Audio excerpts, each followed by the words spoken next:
भैया दो तीन चीजें और बढ़िया पढ़ा दो, ऐसी बताओ जो एग्जाम में आएंगी। ये आएगा financial intelligence unit. Financial intelligence unit, भैया ये क्यों आएगा? आप क्यों बोल रहे हो ये आएगा? भैया आएगा, बस आप याद कर लो। है क्या ये? फाइनेंशियल इंटेलिजेंस यूनिट एक मल्टी डिसिप्लिनरी बॉडी है जिसमें 75 बंदे होते हैं, 75 पर्सनल, जो कहां कहां से आते हैं? Central board of direct taxes, central board of excise, SEBI, यहां से आते हैं। इंडिपेंडेंट बॉडी होती है और इसकी रिपोर्टिंग कहां होती है? Economic intelligence council. कहां रिपोर्टिंग होती है? Economic intelligence council. ये एक एपेक्स बॉडी है, ठीक है। इसको चेयर कौन करता है? फाइनेंस मिनिस्टर खुद करती है, ठीक है। इसको आपको याद रखना है कि फाइनेंशियल इंटेलिजेंस यूनिट किसको रिपोर्ट करती है? मल्टी डिसिप्लिनरी बॉडी होती है, गवर्नमेंट ऑफ इंडिया ने सेटअप कर रखी है। Money laundering, fraudulent transactions, terror financing, इन सबको चेक में रखती है। उसके साथ में एक सर्टेन नाम की ऑर्गेनाइजेशन और होती है जो आपके साइबर सिक्योरिटी को, के जो साइबर थ्रेट्स हैं उनको नलीफाई करती है, जो साइबर सिक्योरिटी इंसिडेंट्स होते हैं उनको एड्रेस करती है। अगर आपको याद होगा, जो हमारे स्टूडेंट्स हैं, हमने इस पर पूरी 3 पेजों की थीम कवर करी हुई है।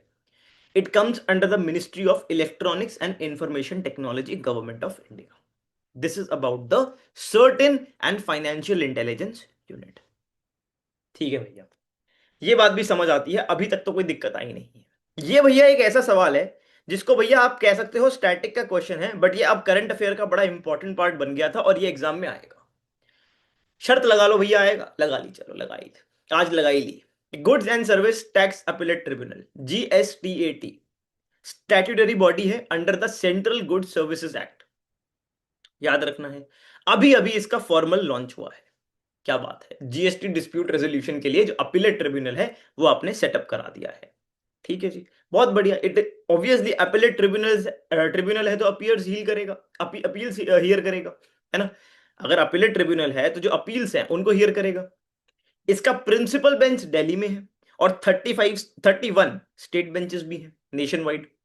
हर बेंच में हमें जो बात याद रखनी है, जुडिशियल मेंबर होंगे दो, वन टेक्निकल मेंबर होगा, and one technical member from centre and one technical member from state.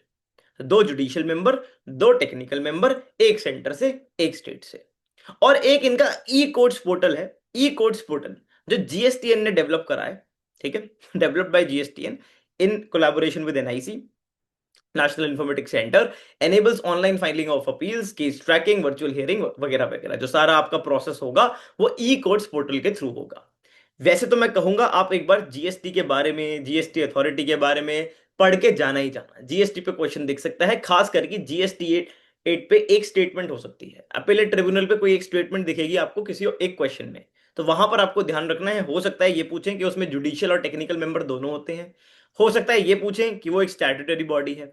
हो सकता है वो ये पूछें कि उसका सिर्फ एक प्रिंसिपल बेंच है दिल्ली में, नहीं उसके स्टेट बेंचेस भी हैं। हो सकता है ये पूछें कि भाई उसका एक ई कोर्ट्स पोर्टल है। जो मेजर मेजर बातें हैं वो हमने देख ली, ठीक है भैया। ये इंपॉर्टेंट था, ये मैं कहूंगा 5 स्टार था, 3 स्टार था। ये कमीशन ऑफ इंडिया के बारे में देख लो, बढ़िया चीज यही है। इंडिया में जो आपकी इंडिया की इकोनॉमी है, उसमें जो कंपनीज के बीच में कंपटीशन फेयर रहे, उसके लिए है competition Commission of India. Competition Commission of India statutory body है, जैसे जीएसटीएटी, ऐसे ही आपकी कंपटीशन कमीशन ऑफ इंडिया एक स्टैट्यूटरी बॉडी है, ठीक है। Established in 2003, functions under the ministry of corporate affairs, ठीक है। ये बात आपको याद रखनी है। इसका एक चेयरमैन होगा, 6 मेंबर होंगे, जैसे वहां पे दो जुडिशियल मेंबर, दो टेक्निकल मेंबर, यहां एक chairperson, 6 member, all appointed by the central government, ठीक है। बहुत बहुत बहुत ज्यादा इंपॉर्टेंट बात, कंपटीशन कमीशन ऑफ इंडिया की अपील, आपको एक ऑर्गेनाइजेशन दिख सकती है कि competition Commission of, competition commission appeal tribunal, something like that, नहीं। कंपटीशन कमीशन ऑफ इंडिया की अपील जाती है national company law appellate tribunal के पास। और ये कंपनी कंपटीशन कमीशन एक्ट 2 बार अमेंड हो चुका है। अगर यूपीएससी आपसे पूछे कि कंपटीशन कमीशन ऑफ इंडिया कब, जो ये एक्ट है ये कभी भी अमेंड नहीं हुआ है, नहीं, 2 बार अमेंड हो चुका है। अपील कहां जाती है? National company law appellate tribunal. आप देखते होंगे गूगल वगैरह के काफी केसेस चलते रहते हैं जिसमें कंपटीशन कमीशन ऑफ इंडिया बार बार न्यूज में होता है। So it is a very very very important body that you need to prepare, Competition Commission of India, ठीक है भैया।